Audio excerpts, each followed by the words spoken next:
প্রথমত আমার ফ্যামিলি পরিচয় দিই। আমরা দুটা ভাই দুটা বোন। জি আমি সবার ছোট, জি বোন বড়, মিডিলে দুই ভাই। আমার দাদা ছিলেন বিশাল ধনী, মানে ওয়ান কাইন্ড অফ জমিদার মতো বলা যায়। আর অত্র গ্রামে যত লোক আছে সবাই আমার দাদার কাছেই মানুষ হয়েছে। মানে এমন একটা ফ্যামিলি ছিল আগেকার মানুষ। উনি অনেক সহজ সরল একটা মানুষ এবং উনি সেই সময়তেই ঘোড়া নিয়ে বিভিন্ন জায়গায় বিচার আচার করতেন। ওরে বাবা, অনেক সম্মানী লোক। হ্যাঁ, আমার বাবাও কিন্তু তাই করতেন। পরে কালক্রমে দেখা যায় আমার দাদা অত্যন্ত সহজ সরল লোক এবং গ্রামে কিছু লোক আছে যারা আমার দাদার সরলতার সুযোগ নিয়ে প্রচুর জমি নিয়ে রাখছে। আমার দাদি আবার অত্যন্ত রাগী একটা মানুষ এবং দাদা ছিলেন অত্যন্ত সুন্দর একটা মানুষ।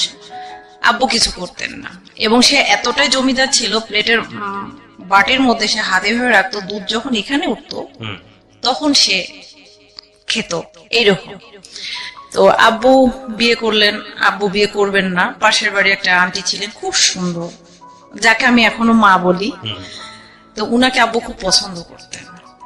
আব্বু এসএসসি পরীক্ষা দিয়েছেন তখন 71 মেবি। তো উনি ফার্স্ট ক্লাস ফার্স্ট হয়েছিলেন এবং 3 বিষয় লেটার পেয়েছিলেন। পরে আব্বু উনাকে বিয়ে করবে। আর আব্বু তখন দাদা তখন আমাদের পাশের বাড়ি গ্রামে একটা পাশের বাড়িতে, মানে যেটাকে বলে ধোপা, উনার 3টা মেয়ে কিন্তু প্রচুর জমি, উনার বড় মেয়ের সঙ্গে আমার দাদা বিয়ে দিবে। পরে আব্বু ওখানে বিয়ে করবেন না, আব্বু বিয়ে করবেন এই ফুফুটাকে, যাকে আমরা এখন মা ডাকি। এই নিয়ে একটা প্রচন্ড বড়, মানে দাদা জোর করছে ওই মহিলাটার সঙ্গে বিয়ে দেবে আর আব্বু জোর করছে যে ফুফুটাকে বিয়ে করবে। পরে যাই হোক, আরেকটা লোক আছে, ওনারা 7টা ভাই, মানে সমাজে একটা কালফিট। এই 7টা ভাইয়ের মধ্যে একজন ওই ফুফুটাকে বিয়ে করবে, এরকম একটা গ্যাঞ্জাম বেঁধে তখন দাদা জোর করে নিয়ে যে আব্বুকে ওই আন্টির সাথেই বিয়ে দিল, মানে ধোপার মেয়েটার সঙ্গে, বড় মেয়ের সঙ্গে। তখন আব্বু বললো যে আমার যখন ওই আমার পছন্দ মতো মেয়ের সঙ্গে বিয়ে হলো না, আমি আমার পছন্দ মতো বিয়ে করবো। তখন আমার নানুর বাসাটা ঠিক একটা বিল আছে, বিলের ওই পারে। আমার নানুর বাসা থেকে আমার মাকে পছন্দ করেছে আমার নানু। আমার মায়ের অনেক কাহিনী আছে। আমার নানারও বিশাল ধনী ছিলেন, মানে এতটাই ধনী ছিলেন যে ওনারা যখন মাছ কাটতেন কুড়ালদা চিপতে হতো। আম্মাকে তখন নানু বিয়ে দিয়েছিল ছোটবেলাতে, 11-12। তো ওই সময় বলতে তো আরো মানে কিছুই তো বোঝে না, তাও একটা বিবাহিত লোকের সঙ্গে। আম্মা ওখানে বিয়ে থাকবে না, চলে আসছে পালায়। পরে আমার আব্বু পছন্দ করে, আমার আম্মা অসম্ভব সুন্দর একটা মহিলা ছিলেন, উনাকে তখন বিয়ে করছে আব্বু যে জোর করে। তখন আব্বুর ঘরে হলো 2টা বউ। আমার দাদির একটাই কথা, তোমার 2টা বউ, তুমি সংসার করো একা, তুমি কোনো কাজ করো না, তোমার বউকে দেখবে।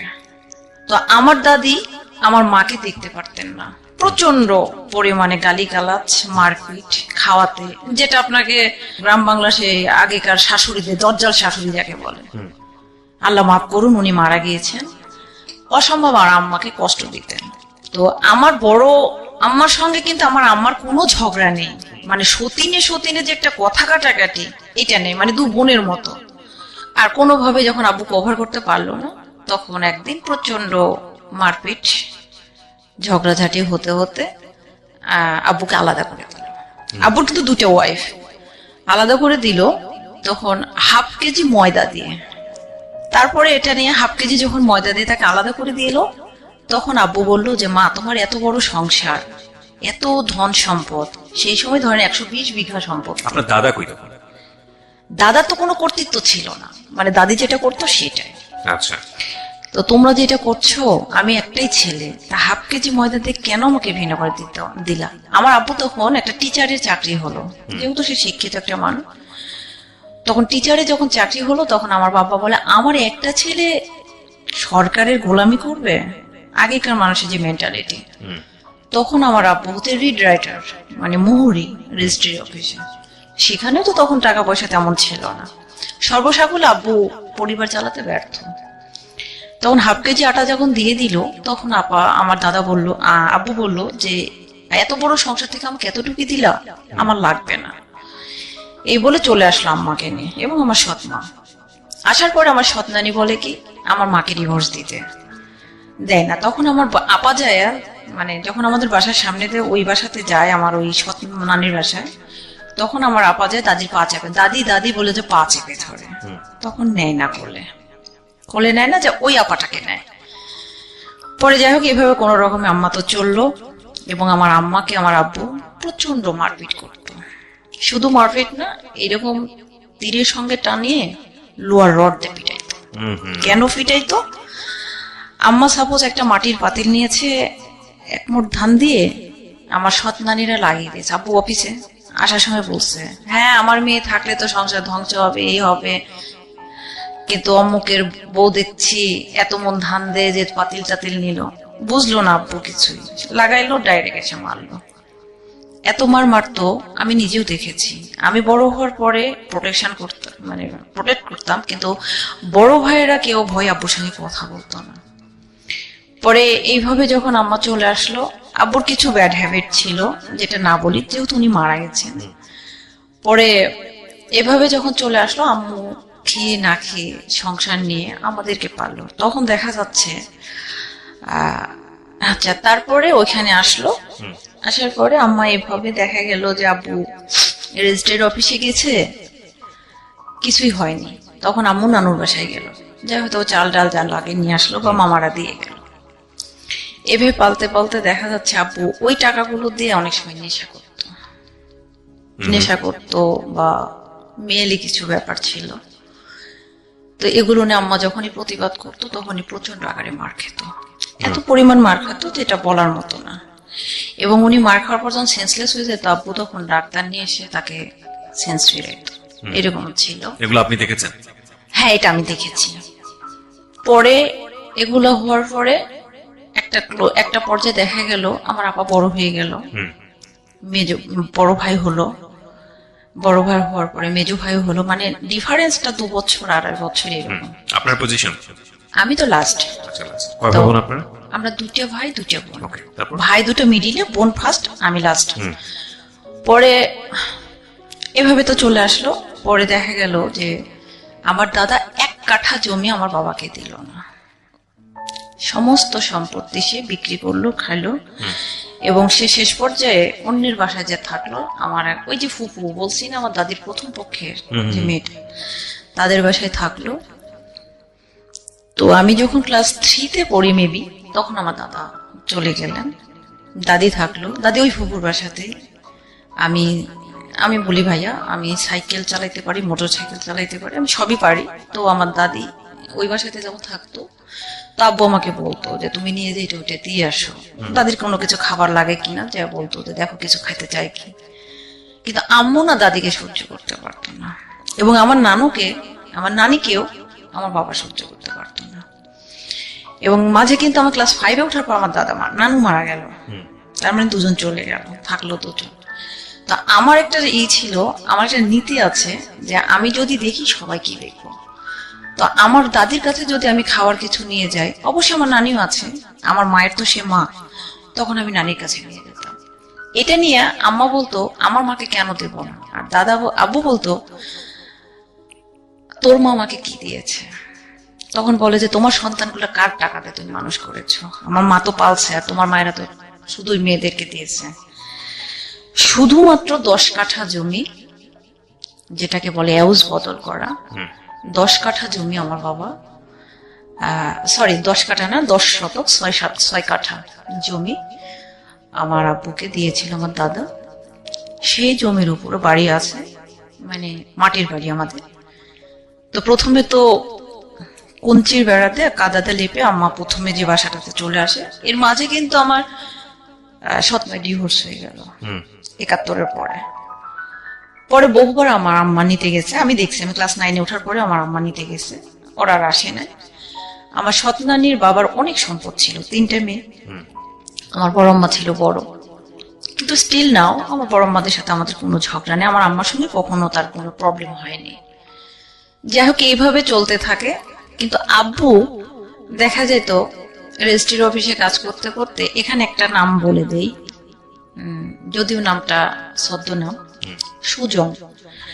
তার শ্বশুর মানে আমার বড় আব্বা, মানে আমার বাবার তো নিজের কেউ না, এটা হচ্ছে আব্বুর ফুফাতো ভাইয়ের ছেলে, ওনার নাম আব্দুল সালাম। সালাম বড় আব্বার জামাই সুজন।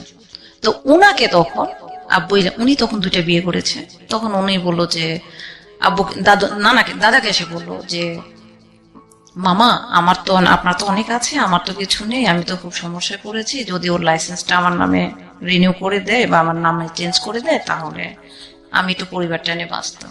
আব্বু দিয়ে দিয়েছে। দেওয়ার পরে আব্বু আর কিছু করে না।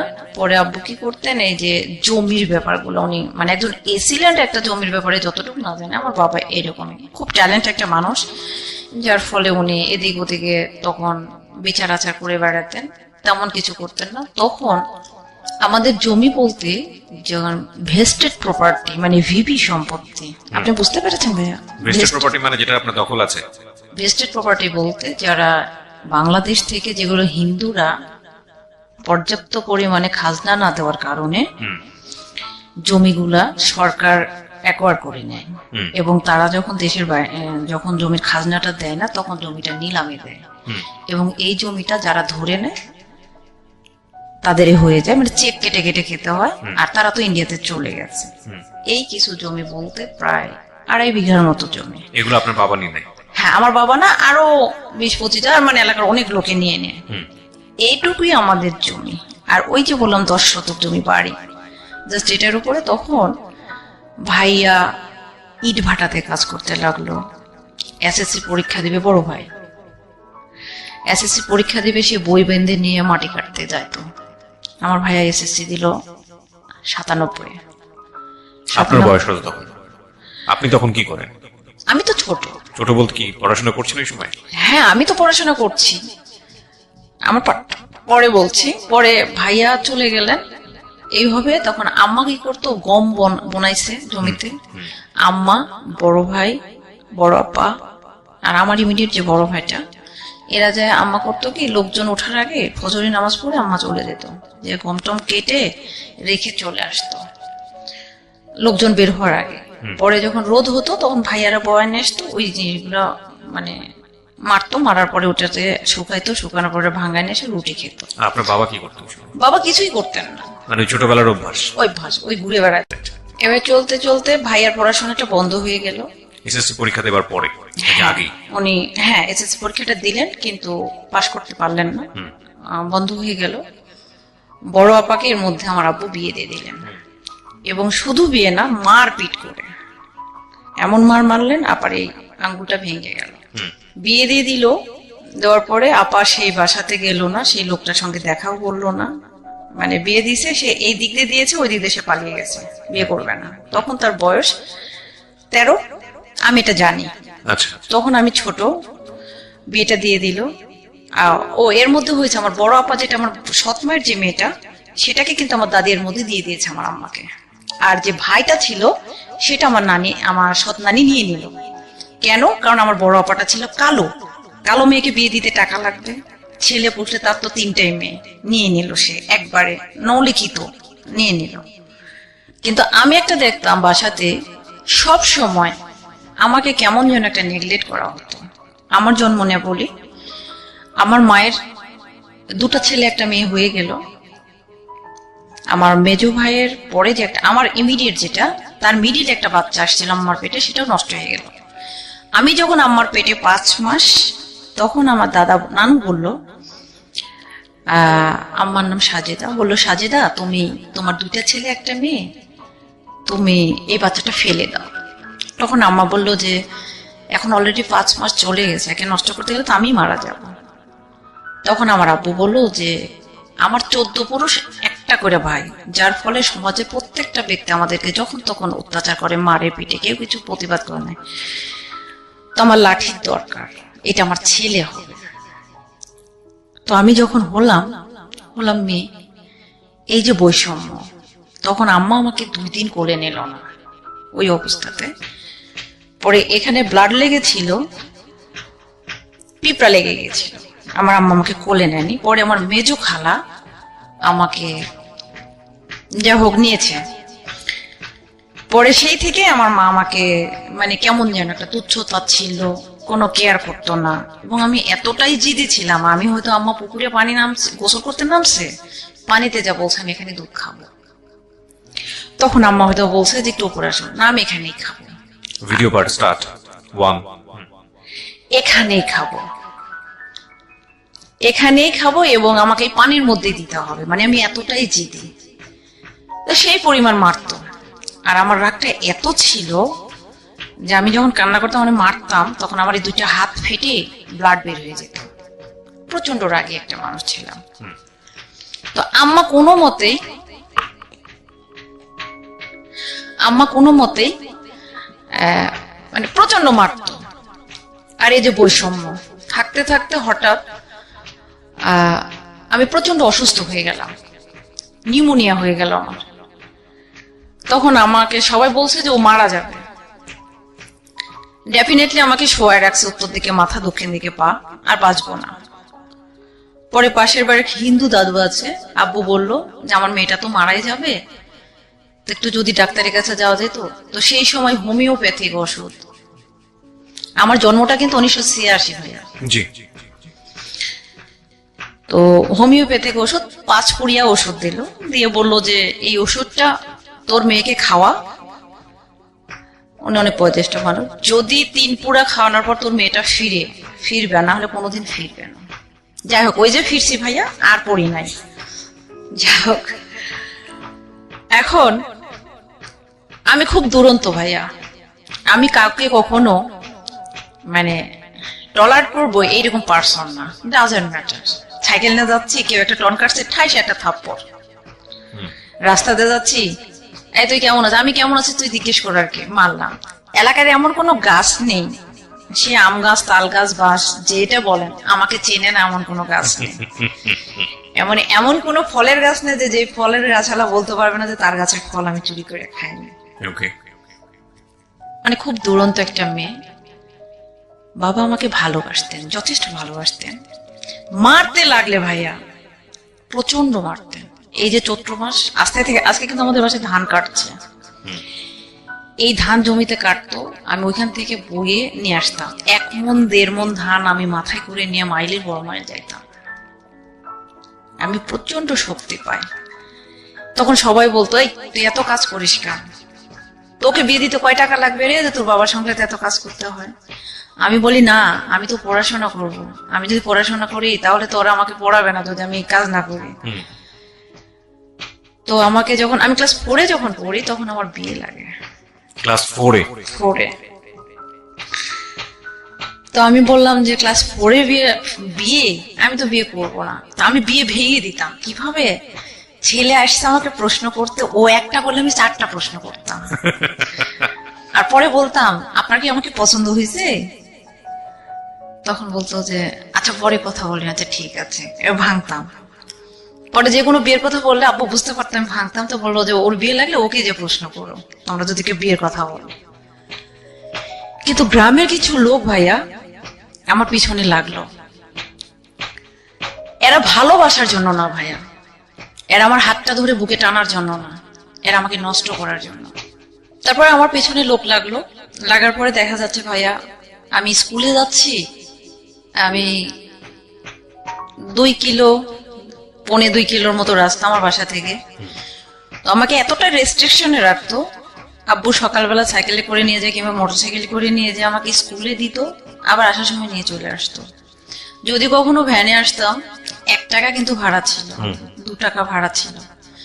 তো আমি ভ্যানে বসতাম, মোড়ের উপর ভ্যান, আমি রেডি হয়ে, আমার আব্বু আমার চুলগুলো বেনি করে দিত। আম্মা কিন্তু কোনোদিনই না, আব্বু চুলগুলো বেনি করে দিত। চুল বেনি করে দিয়ে, বেঁধে দিয়ে, স্কুল ড্রেস ইউনিফর্ম পরে ব্যাগটা নিয়ে আমি চলে গেলাম। মোড়ের উপর যা যখন আমি ভ্যানে চললাম, তো স্কুলে যে নামলাম, সাইকেল নিয়ে গেলে আমার 7 মিনিট লাগে, আর ভ্যানে গেলে 15 মিনিটের মতো লাগে। গেলাম, দেখা যাচ্ছে ভাড়া নিল না। কিরে তুই ভাড়া নিলি না? ওই তোর ভাড়া একজন দিয়ে গেছে। কে? অমুক। তখন আমি ডাইরেক্ট এসে আব্বুকে বলতাম যে আব্বু এরকম তো ঘটনা ঘটছে। তখন ওই ছেলে আম্মাকে ডাকে ভাবি, অথচ আমাকে এগুলো প্রস্তাব করে। পরে চিঠি লেখে আমাদের বাসার অমুক জায়গাতে রেখে গেছে, পুকুরের ওই পারে তাদের বাসা। ছেলেটা দেখতে অনেক সুন্দর, কিন্তু ওর বাবার মা ছিল রাজাকার, ওরা রাজাকারের বংশ। ওর নানু ছিল শান্তি কমিটির চেয়ারম্যান, সেই সময় গুলি লেগে মারা গেছে। তো এই ক্ষেত্রে আমি ওদেরকে ঘৃণা করতাম। তো একদিন, 2 দিন, 3 দিন এভাবে চলতে চলতে তখন আমি ক্লাস 4-এ পড়ি। 4 থেকে 5-এ উঠছি। এর মধ্যে একটা মহিলা আমাদের জমিতে ফসল খাওয়াইছে, এটা নিয়ে আমি কথা কাটাকাটির পর্যায়ে আমি একদিন ওদের বাসার সামনে দিয়ে আমাদের জমিতে যাচ্ছি মরিচ উঠাইতে। তখন উনি একটা ঢেল মারছে ওনার মেয়ে, এইখানে আমার লাগছে। কারণ যে আমি বলছি, আমি হাফ প্যান্ট স্যান্ডো গেঞ্জি পরে আছি, বড়ম্মা দেখেন তো আপনার মেয়ে আমাকে ঢেল মারছে। উনি এসে আমাকে মারতে লাগছে মানে 5-7 জনে ধরছে। ধরার পরে আমাকে যখন মারলো, তখন বড় আপা দৌড় মেরে আম্মাকে যে বলছে, মারতে আসতে আমি এদেরকে ফেলে টেলে দিয়ে মেরে টেরে দৌড় মেরে গেছি। যাওয়ার পরে আমার আম্মাকে নিয়ে যে ওর একটা বাসার মধ্যে, মানে এর মধ্যে শুরু হয়ে গেছে।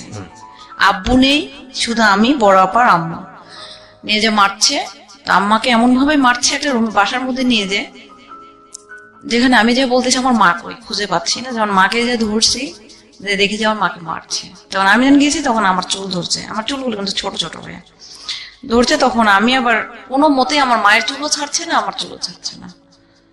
তখন 4-5 জন ছেলে আছে, ওরা সবাই মিলে। তখন আমি ওনার এই আঙ্গুলটা কিন্তু কেটে নিয়েছিলাম কামড় দিয়ে। নেওয়ার পরে বিচার আসলো। কেটে নিয়েছিলেন মানে কি আঙ্গুল একদম পুরোপুরি কেটেই ফেলেছিলেন? এই আঙ্গুলটা মানে চুল ছাড়ছে না, তো আমারটাও ছাড়ছে না, আমারটাও ছাড়ছে না। আমরা দুইটা মানুষই মাটিতে লুটোপুটো খাচ্ছি, ওরা মারতেছে। ওকে। তা আমি বাঁচার জন্য তো কিছু একটা ওয়ে দেখতে হবে। কারণ উনার হাতটা যখন আমার মুখের মধ্যে আসছে, আমি যে কেটে নিয়েছি তবু সে চুল ছাড়ছে না। তখন আমি ওখান থেকে কোনো রকম আম্মাকে সেভ করে নিয়ে আসলাম। তারপরে ওরা মামলা করলো, অ্যাটেন্ড টু মার্ডার।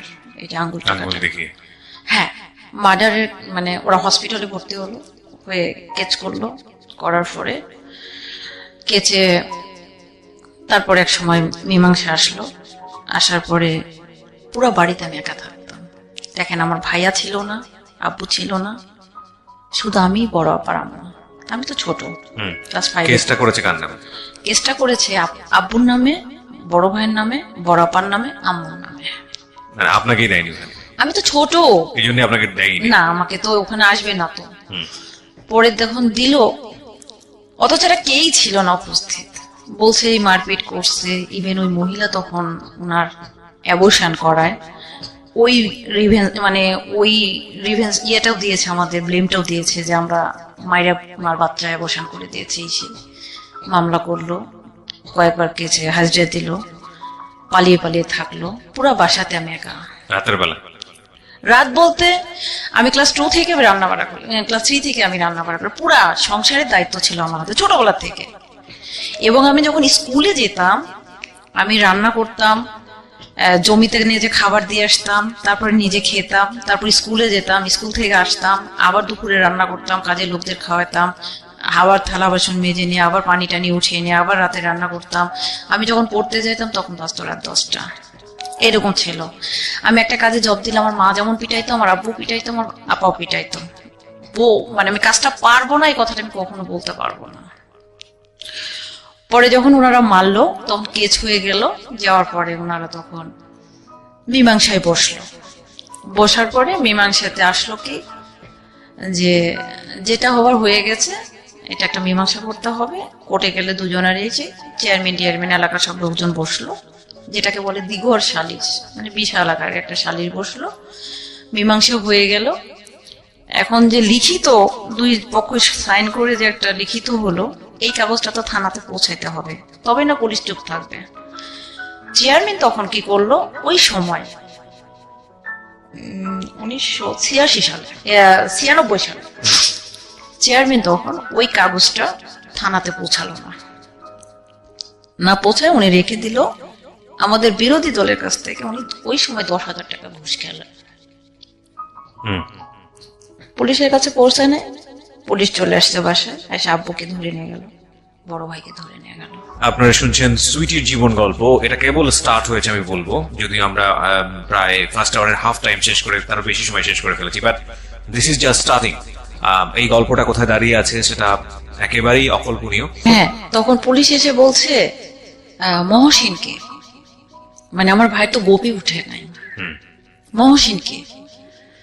তো বললো যে, আমার আম্মা বললো আমার ছেলে এটাই।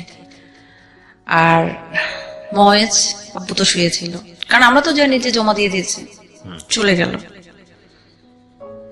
এর মধ্যে আমাদেরকে বয়কট করে রেখেছে। মানে গ্রাম সালিশে বয়কট, হ্যাঁ বয়কট এক করেছে, ঘরে করে রাখা যেটা। এক ঘরে করে রেখেছে। সেটা হচ্ছে ওই যে ফুপুটার কথা বললাম যার সঙ্গে আপুর বিয়ে হলো, উনি যে লোকটাকে বিয়ে করেছে ওই লোকটার সঙ্গে উনি অবৈধভাবে ধরাও খাইছে।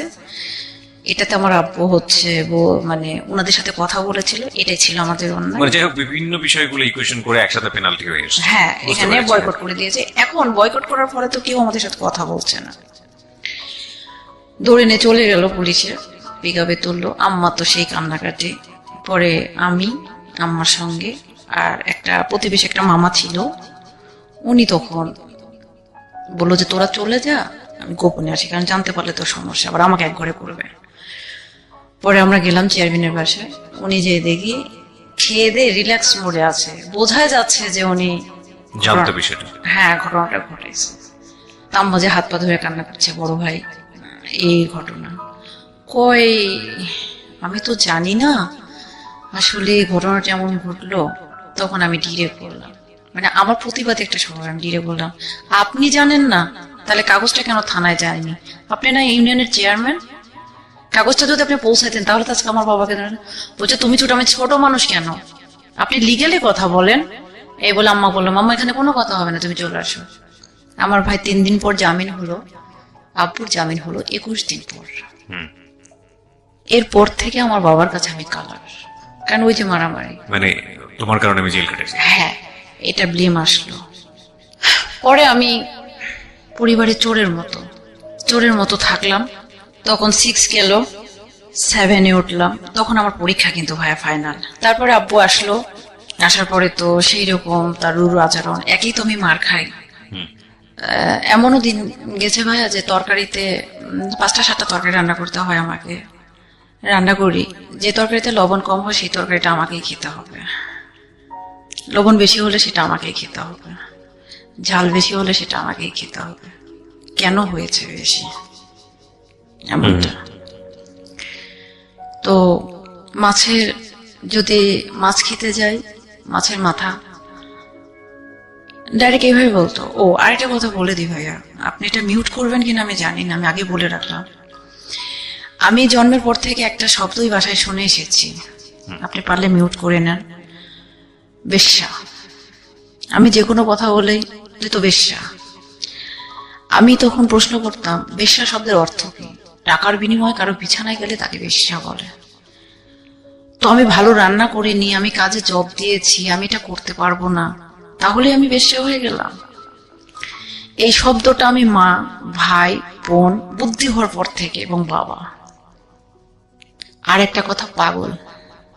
এই 3টা জিনিস। স্কুলে গেছি, বাসায় ফিরছি, আমি ক্লাস 8 থেকে পড়া পড়ি, বাসায় ফিরছি, আমার মা ডায়েরি বলে নাং করতে গিয়েছিল, কয় টাকা নিয়ে আসলি? বাসার কাজ ফেলে, বাসার কাজ করে যদি পড়তে পারিস পড়বি, না হলে না। প্রতিনিয়ত এত মার, পৃথিবীতে মানুষ মার খায়, এতটা খায় আমি জানতাম না। তারা তো আমার নিজের বাবা মা ছিল। তখন আব্বু যখন আসলো, তখন আমার প্রতি অত্যাচারটা আরো বেড়ে গেল, এতটাই বেড়ে গেল যে আমার মুখ চোখ দেখার বুদ্ধি ছিল না। প্রত্যেকটা গ্রামের, আমার যে গ্রামে 99 ঘর লোক একদিকে, আমরা একটা একদিকে, ওখানে যদি 10টা আমাদেরকে যদি কেউ মেরে ফেলে থেকে যায়, তবু কোনো প্রমাণ দেবে না মানুষ, এইরকম সবাই শত্রু। তবু তারা বলতো যে তোদের ভাগ্য কোন এরকম একটা মেয়ে পাইছিস। আমি ভাইয়া, ধানের চারা আছে না জমিতে রোপণ করে, আমি আজকেও এখনো চ্যালেঞ্জ করে বলতে পারি 10 বছর আমি কাদাতে নামিনি, কিন্তু ধানের চারা আমার সাথে তোলার মতো ব্যক্তি একটাও নাই অত্র এলাকায়, মাছ ধরার মতো কোনো ব্যক্তি নেই। আমি যে বেলা কাজ করেছি ভাত পেয়েছি, যে বেলা কাজ করি নাই সে বেলা আমি ভাত পাই নাই। আমার চোখের সামনে শিকাতে ভাত, তাকের উপর ভাত রাখা আছে, পাতিলেও ভাত রাখা আছে, কিন্তু আমি যখনই ভাতটা খেতে গেছি তখনই আমার পিঠে মার পড়ছে। একজন মারে নাই, মা মেরেছে, বাবা মেরেছে, ভাই মেরেছে।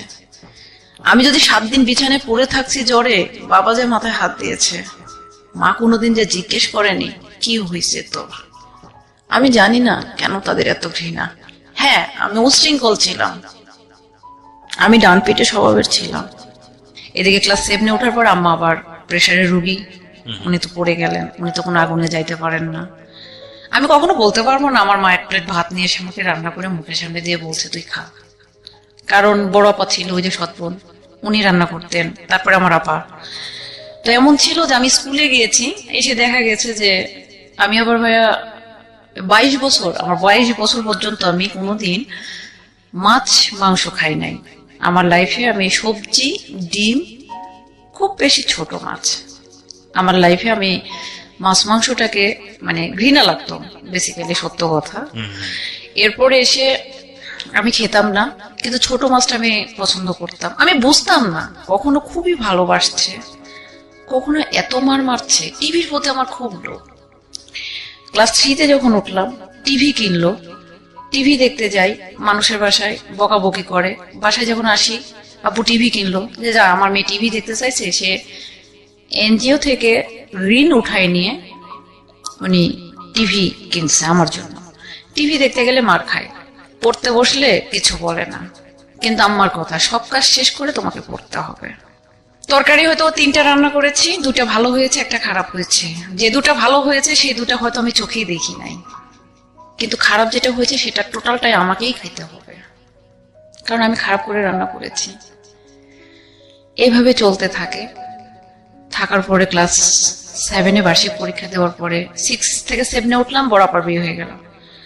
8-এ উঠলাম, 7-এ যখন বার্ষিক পরীক্ষা দিলাম, বড় ভাইয়াকে বিয়ে দিয়ে দিল। ভাইয়াকে মেয়ে বিয়ে দেওয়া আর একটা কাহিনী। আমি গেলাম, বড় ভাই যাবে মেয়ে দেখতে, তো সবাই বলতেছে মেয়ে যখন দেখতে যাবে তো ছেলে মানুষ যেহেতু মেয়ের বাসার ভিতরে তো ঢুক একটা সমস্যা না, গ্রামের ব্যাপার। তো বলছি তাহলে আমি যাই।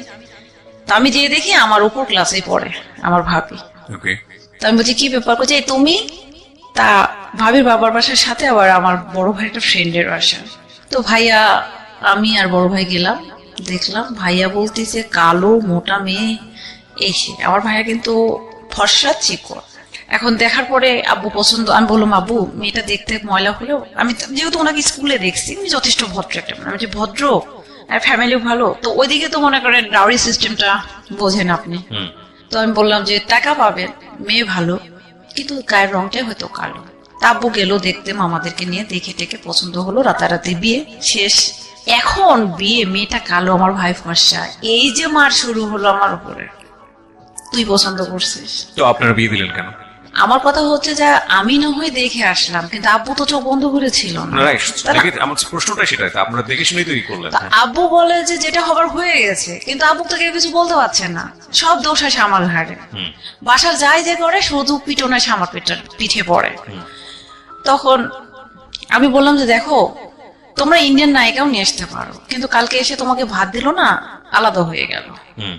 কিন্তু কালো মেয়ে তোমার সংসারটা যদি ধরে রাখে তাহলে কি হবে? স্টিল নাও সে এক জায়গাতে আছে, জয়েন্ট ফ্যামিলিতেই আছে, এবং এখন পর্যন্ত তার সম্বন্ধে একটা বাজে মন্তব্য কেউ করতে পারবে না, এত ভালো সেই মেয়ে একটা। যাই হোক, এটাও গেল। এখন পুরা ভাবি সংসারের দায়িত্ব নিল। তারপরে ভাইয়া আমি এসএসসি পরীক্ষা দিব, এর মধ্যে আম্মা অসুস্থ। আমার ক্লাস 9-এ ওঠার পরে আমার অ্যাপেন্ডিসাইটিসে একটা ব্যথা ধরা পড়লো। নাটোর দেখালাম, ওনারা বললো যে ওর অ্যাপেন্ডিসাইটিস হয়েছে। তাব্বু বললো যে সামনে তো পরীক্ষা, এখন তার অপারেশন করা যাবে না। আম্মার আবার পাইলস, তখন আম্মাকে নিয়ে যে অপারেশন করা হলো, আম্মাকে নিয়ে তো আছি। রাত 10টা 11টা 12টায় ভাত উঠে রান্না করতে হয়, তাই যখন যেটা চায় সবকিছু করতে হয় আমাকে। কিন্তু এই যে সব করার পরও বেশ্যা। সাপোজ আমি রান্না করতে করতে উঠে গেছি, না করতে গিয়েছিলি, বেশ্যাবৃত্তি দিতে গিয়েছিলি, তুই তো বাজারে যাস, কলেজে যাস না, তো স্কুলে যাস না, তো বেশ্যাবৃত্তি দিতে যাস। এই জিনিসগুলো ভাইয়া আমার মাথাতে এত ভাবে মানে রিয়াক্ট করতো, মাঝে মাঝে মনে হতো আমি সুইসাইড করব। তখন থেকে আমি ঘুমের বড়ি খেতাম, প্রচন্ড আকারে খেতাম। খেতে খেতে এভাবে চলতো, সকালে উঠতে পারতাম না। তারপর আমার বাসায় একটা, এভাবে চলতে চলতে একদিন মায়ের অপারেশন হলো। এরপর আমার এসএসসি পরীক্ষা আসলো, তখন তো বললাম আমার অপারেশন হয়েছে, বাসায় ধান কাটার লোক লাগছে। ইভেন আমার মাকে দেখবো, ধান কাটা লোককে খাইতে দেবো, বাসা দেখবো, ভাবি তো একা না আমি। ও তো ভাই আবার আলাদা হয়ে গেল। আলাদা হওয়ার পিছনে কারণ কি, আমার একটা বিয়ে লাগলো, ছেলেরা যৌতুক নিবে একটা মোটর সাইকেল, আর আমাকে 3 ভরি স্বর্ণের গহনা দিবে। ছেলেটা একটা এনজিওতে চাকরি করতো, ছেলেটা দেখতে সুন্দর ছিল, সবই ভালো, ছেলেটা আমাকে পছন্দ করতো। কিন্তু আমি বলি ভাইয়া, আমার লাইফে হিউজ পরিমাণ ছেলে আমাকে অফার করছে, শুধু ভালোবাসা পেয়েছে।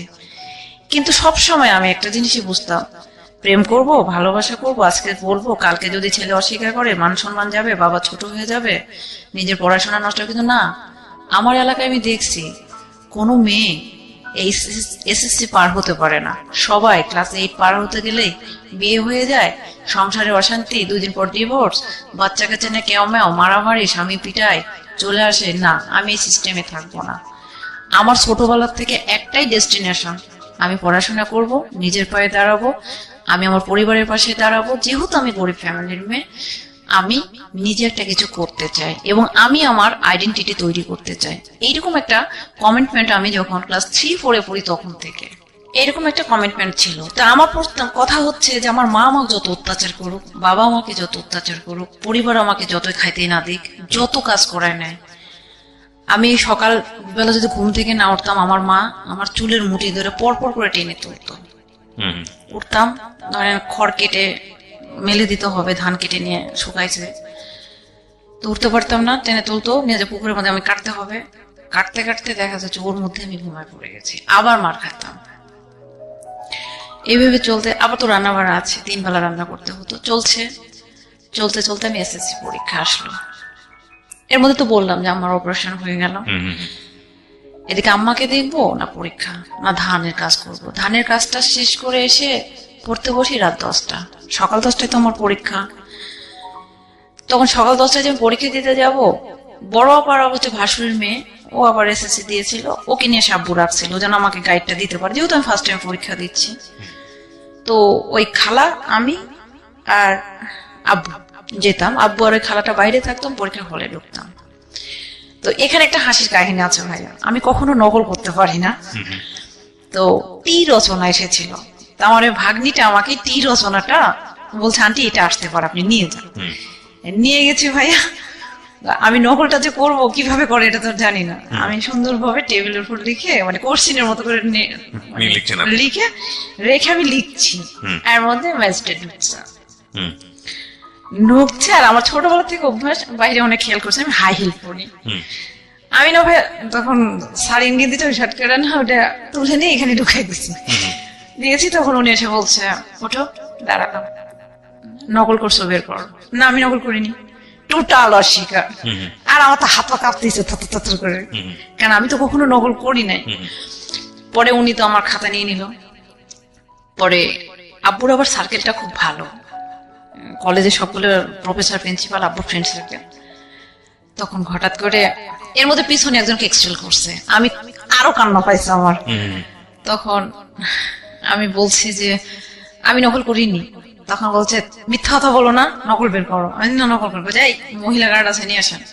এর মধ্যে স্যার আবার, আমার একটা স্যার আছে ইসলামিক স্টাডিজে, উনি আবার আসলেন, আগে থেকে আমাকে চিনতেন। উনি এসে বলছে, কি হয়েছে মামুনি? স্যার আমি নকল করিনি, দেখেন তো। উনি এসে বলছে আমি নকল করছি। তখন বলছে, দেখেন আপনার ছাত্রী মিথ্যা কথা বলছে, মানে আমার হাই স্কুলের সিট পড়েছে কলেজে। তো তখন আমি বলছি, তখন স্যার বলছে যে মা তোমাকে এক্সপেল করবে না, তুমি আমার বন্ধুর মেয়ে, আমি তোমাকে কথা দিলাম, তুমি সত্য কথাটা বলো। তখন আমি আস্তে করে স্যার বলছি, আমি এই কাজটা করছি। বলছে বের করো, বের করে দিল। তো বলছে ওনাকে 15 মিনিট পর খাতা দিবেন, উনি মিথ্যা কথা বললো কেন। পরে যাই হোক, উনি আমাকে 5 মিনিট পরে স্যার আমার খাতা দিয়ে দিল। যাই হোক, আমি তো আর সমস্যা নেই। আর তখন থেকে আমি তো অবশ্যই, আমি জীবনে কোনোদিন নকল করবো না। তখন এটা গেল, যাওয়ার পরে পরীক্ষা দিলাম। পরে আমার বড় ভাই, আমার আব্বু বললো কি, ও যদি পাশ করে তার চেয়ার টেবিল পাশ করবে। আমার খুব কষ্ট হলো, কারণ আমার দুর্বলতা অঙ্ক। আমি জীবনে কোনোদিন ইংলিশও প্রাইভেট পড়িনি, কখনো না। দেন ম্যাথও আমাকে কখনো টিউশনই দেয়নি, যদিও আমি আর্টসের ছাত্র। পরে আমাকে বললো, তাই আমি বলছি না, আমার একটা সাবজেক্ট ক্রস যাবে, আমি ভালো করে বলতে পারি। কইছে কোনটা? আমি অঙ্ক। আসলে অঙ্কে ফেল করেছিলাম, পরে দিয়ে পাশ করলাম। দেওয়ার আগে কি হলো, টাকা নেই। আমার আব্বু এনজিওতে তখন একটা ঋণ প্রস্তাব করলো। সেখানে গ্রামের প্রত্যেকটা লোক বয়কট, মানে একদিকে হয়ে আমার বাবাকে টাকাটা দিল না, যে আমার বাবা চিট করবে, টাকা মেরে খাবে, দিল না। তখন আম্মা তার কানের এই দুলটা, আব্বু আম্মাকে প্রচন্ড মারছে, বড় ভাইয়ের একটা টাকা নিয়ে মারছে। তখন দুলটা ভেঙে গিয়েছিল। আম্মা বলছে দুলটা যেহেতু ভেঙে গেছে, এটাই বিক্রি করে ওকে পরীক্ষাটা দেওয়া। কাকে? আমাকে। এসএসসি এসএসসি প্রথমবার ক্রস গেল, সেকেন্ড টাইম পরীক্ষাটা দেওয়ালো, আমি পাশ করলাম। আপনারা শুনছেন প্রাণ মিস্টার ম্যাঙ্গো ক্যান্ডি প্রেজেন্টস জীবন গল্প। আজকের এই গল্পের অতিথি হচ্ছে সুইটি। তিনি মূলত রাজশাহীর, কিন্তু বর্তমানে ঢাকাতে থাকছেন। তার এই জীবন যুদ্ধের গল্প কোথায় গিয়ে দাঁড়িয়েছে সেটাই হচ্ছে দেখার বিষয়। আপনারা যদি তাকে দেখতে চান, চলে আসবেন আমার ইউটিউব চ্যানেলে। আমার ইউটিউব চ্যানেলটি হচ্ছে www.youtube.com/rjkibriafm, RJKEBRIAFM। চ্যানেলটি আছে কিবরিয়া আরজে নামে। প্লিজ সাবস্ক্রাইব করবেন এবং ডান পাশের বেল বাটনটি অন করে নেবেন।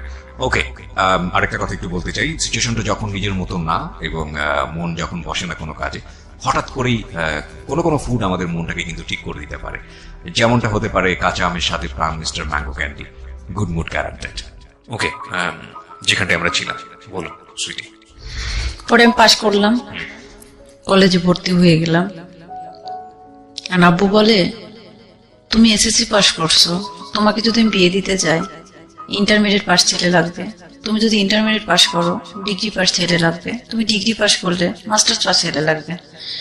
তোমাকে তো এত টাকা দিয়ে আমি বিয়ে দিতে পারবো না। পরে আমার একটা বিয়ে লাগলো, ছেলেটা একটা মোটরসাইকেল ছিল, সবকিছু ঠিক হলো। কিন্তু ছেলেটার কথা হচ্ছে, মানে আমার বাবার একটা মানুষের, মানে পারিপার্শ্বিক যে লোকগুলো ছিল, আমি আপনাকে আগেই বলছি যে আমার গ্রামের 99% লোক একদিকে, আর আমরা শুধু যে বলছি একা, শুধু আমরা একা। তো সবাই বললো যে ওর বাপ চিট, টাকা পয়সা দেবে না, আগে মোটরসাইকেলটা নাও, তারপরে বিয়ে করো। ছেলে বলে, মোটরসাইকেলের চাবিটা আমার হাতে দিলে বিয়ে করবো। আপনার মতো ছেলেকে আমার প্রয়োজন নেই, আমি বিয়ে করবো না, আপনি উঠেন, চলে যান। যাই হোক, চলে গেল। তখন বড় ভাই আলাদা হয়ে গেল, যে আমাকে বিয়ে দিলে টাকা খরচ হবে, সেই টাকা গ্যাপ পূরণ করতে তাকে পরিশ্রম করতে হবে। সো সে আলাদা হয়ে গেল। 2 বছর ছিল আলাদা। ভাবি কখনো আলাদা হয় নাই, উনি সব করতো আমাদের ফ্যামিলি। আমার ভাবিটা আমার মায়ের চাইতেও বেশি করেছে আমার জন্য। তখন পাস টাস হয়ে গেল, কলেজে ভর্তি হলাম। বাবা খুব প্রাউড ফিল করছে। এতদিন ধরে সে কখনো আমার পড়ার ব্যাপারে কোনো ইন্টারফেয়ার করে নাই, কিন্তু এখন সে খুব প্রাউড ফিল করছে যে আমি কলেজে ভর্তি হলাম। হওয়ার পর সে গভর্নিং বডিতে ইলেকশনে দাঁড়ালো, যেটা হচ্ছে অভিভাবক প্রতিনিধি। তো আগে যারা আছে তারা চ্যালেঞ্জ করে বলল যে তোর বাবাকে কখনোই হতে দেব না। তখন আমি ওখানে ওপেন ডিক্লার দিলাম, আমি সুইটি যদি বেঁচে থাকি, আমার বাবাকে আমি ফার্স্ট মেম্বার বানিয়ে ছাড়বো। চ্যালেঞ্জ থাকলো, তোর বাবারা 10 বছর 20 বছর ধরে এখানে মেম্বারই করছে, আমার বাবা ফার্স্ট আসছে, কিন্তু আমি তাকে ফার্স্ট মেম্বার বানাবো। বাজি থাকলো তোদের সাথে। আমি 750 স্টুডেন্টের বাসায় সাইকেল নিয়ে, ভ্যানে, হেঁটে আমি গেলাম, তাদেরকে কনভিন্স করলাম। ভোটে আমার বাবা ফার্স্ট মেম্বার হলো। বাবা খুব খুশি। খুশি হওয়ার পরে জীবনে ফার্স্ট আমার বাবা আমাকে একটা 3 পিস কিনে দিল। এই প্রথম জামা কাপড় দেয়নি তা বলবো না, কিন্তু আমি স্যালোয়ার পাইছি এসএসসি পাস করার পরে, স্কুল ড্রেস ছাড়া। এর মধ্যে 2003 সালে আমি এসএসসি পাস করলাম। 4-এ আমার অ্যাপেন্ডিসাইটিসের অপারেশন হলো।